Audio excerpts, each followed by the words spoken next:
मुंशी प्रेमचंद की कहानी बेवा का ईसार का चौथा और आखिरी हिस्सा पेश कर रहा हूं। अगर आपने इसके पिछले हिस्से नहीं सुने हैं तो ज़रूर सुन लीजिए ताकि आपको पूरी कहानी समझ में आ सके।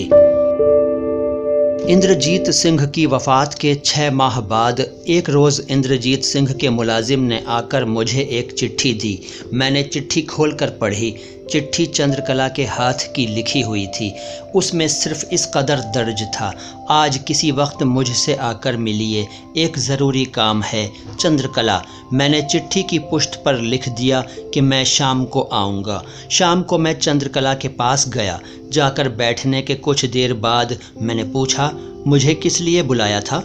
चंद्रकला बोली, उनके यानी इंद्रजीत सिंह के माबाद मेरे रोटी कपड़े के कफ़ील तुम ही हो रहे हो। अगर उस मौके पर तुम मेरी मदद न करते तो खुदा मालूम मेरी क्या हालत होती। मेरे मैके में कोई नहीं।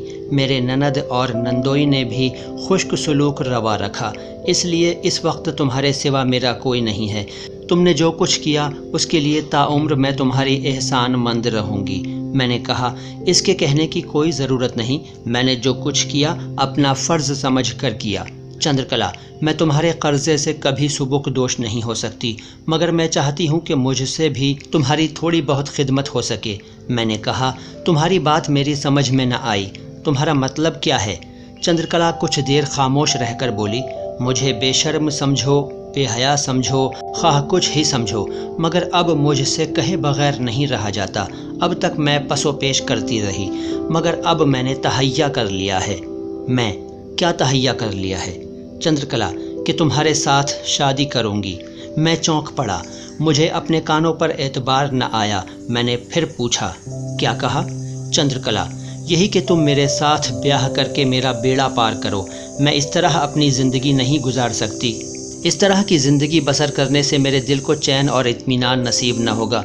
मुझे चंद्रकला की बात पर ताज्जुब हुआ। मैंने सोचा, क्या ये पागल हो गई है? अगर पागल न होती तो इस कदर बेगैरत कैसे हो जाती? बेवा औरत अपनी ज़बान से अपनी शादी की तजवीज़ पेश करे, ये पागलपन नहीं तो और क्या है? बज़ाहिर कहा, ये क्या कहती हो, तुम अपने होश में नहीं हो। इंद्रजीत का स्वर्गवास हुए अभी 6 ही महीने हुए हैं, इतनी जल्दी? चंद्रकला मुझे रोक कर बोली, नहीं, उनको मैं इस ज़िंदगी में नहीं भूल सकती, मगर मुझे ये भी याद है कि उन्होंने आखिरी वक्त मेरा हाथ तुम्हारे हाथ में दिया था।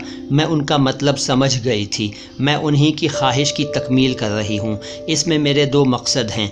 अव्वल, मैं तुम्हारा अहद पूरा करके तुम्हारी कुछ खिदमत बजा ला सकूँगी। दोइम, मेरी ज़िंदगी भी पुरइत्मीनान बसर होगी। मैं इस ज़िंदगी में नहीं रह सकती। मुझे जो कुछ कहना था कह चुकी। अब मेरा बेड़ा पार करना, मेरी ज़िंदगी को पुरइत्मीनान बनाना तुम्हारे हाथ में है। मैं फ़िक्र में पड़ गया। इसमें कलाम नहीं। चंद्रकला हसीन थी, तालीम याफ्ता थी। मुझे इस किस्म की औरत के साथ शादी करने में कोई एतराज़ न था। मेरा दिल तरगीब और फ़र्ज़ के झूले में झूलने लगा। ख़ुद गरज़ी कहती थी, नुकसान ही क्या है, तुम्हारे हस्ब पसंद काम हो रहा है। फ़र्ज़ कहता था, ख़बरदार, ये उस शख्स की बीवी है जिसे तुम अपने बिरादर हकीकी के बराबर समझते थे। बड़ी देर तक मेरे दिल के अंदर ख़ुद गरज़ी और फ़र्ज़ के माबैन कशमकश होती रही। बिलाखिर मैंने चंद्रकला से कहा, मैं ये काम त्रिकाल में भी नहीं कर सकता। मैंने अपना अहद तोड़ दिया है। मैं बेवा से शादी करना नहीं चाहता। चंद्रकला, क्या तुम ये सच कह रहे हो? मैं, हाँ, सच कह रहा हूँ। चंद्रकला, मुझे यकीन नहीं आता। मैं, कैसे यकीन दिलाऊं? चंद्रकला, तुम अब अपना ब्याह किसी भी लड़की से करने को तैयार हो? मैं, हाँ, तैयार हूँ, बशर्ते कि वो पढ़ी लिखी और ख़ूबसूरत हो। चंद्रकला, ये ज़रूरी नहीं कि वो बेवा हो? मैं, नहीं। चंद्रकला की आंखों से अश्क रवा हो गए। उसने कहा, मेरी आरज़ू बर आई। मैं तुम्हारी ही खातिर इस कदर कुर्बानी कर रही थी। मुझे ब्याह की कोई ख्वाहिश नहीं। मैं इसे पाप समझती हूँ, मगर तुम्हारे लिए मैं ये पाप करने को भी तैयार थी। तुमने मुझे इस पाप से बचाकर मुझ पर वो एहसान किया जिसका एवज़ मैं जन्म जन्मांतर में भी नहीं दे सकती। अब मैं शांति से अपनी ज़िंदगी गुजारूंगी। मैं, अब तुमने अपने लिए क्या सोचा है? चंद्रकला, बस ईश्वर के भजन बंदगी में अपने दिन गुजारूंगी। मैं, बहन चंद्रकला, मैं तुम्हें एक और राह बता सकता हूँ जिससे तुम्हारी ज़िंदगी ज़्यादा शांति और चैन से गुजर सकती है। चंद्रकला, मैं उस राह पर चलने को तैयार हूँ। मैं दुनिया में दूसरों का भला करने से बढ़कर और कोई अच्छा रास्ता नहीं। उसी से दिल को सच्ची तस्कीन और हकीकी खुशी हासिल हो सकती है। मेरा इरादा एक यतीम खाना कायम करने का है। चंद्रकला, बड़ी अच्छी बात है। बिला शक इस तरीके से मैं अपनी ज़िंदगी और भी ज़्यादा इत्मीनान और शांति से गुजार सकूँगी। मैं तुम्हारे यतीम खाने में ताउम्र यतीमों की खिदमत करूँगी।